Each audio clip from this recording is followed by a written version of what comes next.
আল্লাহ বলে, বন্ধু আপনি এবার বলে দেন, জান্নাতের কথা শুননা যদি আমার কোনো বান্দা মনে মনে ভাবে যে আল্লাহ কথা তো ভালো, জান্নাতে তো যাওয়া দরকার, যাইতে তো মন চায়, তা আমি যে পরিমাণ গুনাহ করছি হুজুর, যে পরিমাণ নাফরমানি করছি, আমি কেমনে যাবো? আমার তো গুনাহ অনেক বেশি। তা আল্লাহ বলেন, নাব্বি ইবাদি আন্নী আনাল গফুরুর রহিম।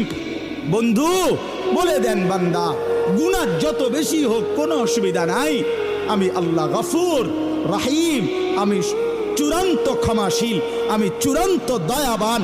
আসমান পর্যন্ত যদি গুনাহ পৌঁছে যায়, কসম আল্লাহর আমি ওয়াদা দিলাম মাফ করে দেব। শুধু গুনাহ ছেড়ে দাও, আমার কাছে ফিরে আসো, চোখের পানি ফেলে মাফ চাও, আর করবা না, ওয়াদা দাও আমি 90 বছরের গুনাহ একসাথে মাফ করে দেব। মাফ করে দেব, তোমার জন্যই তো বানাইছিলাম জান্নাত বান্দা, আমি রাখতে দিয়ে লাভ কি? আমি তো দিতেই চাই।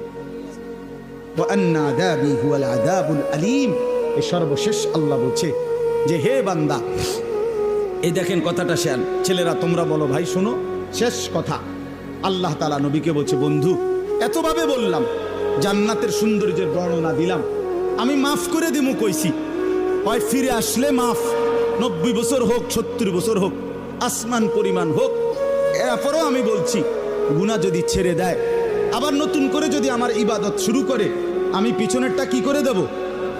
এরপরেও যদি কেউ গাদ্দারি করে, গাদ্দারামি করে, আল্লাহ বলে আমার কথা পাত্তা না দেয়, তো আপনি তারে বলে দিয়েন আন্না আদাবি হুয়া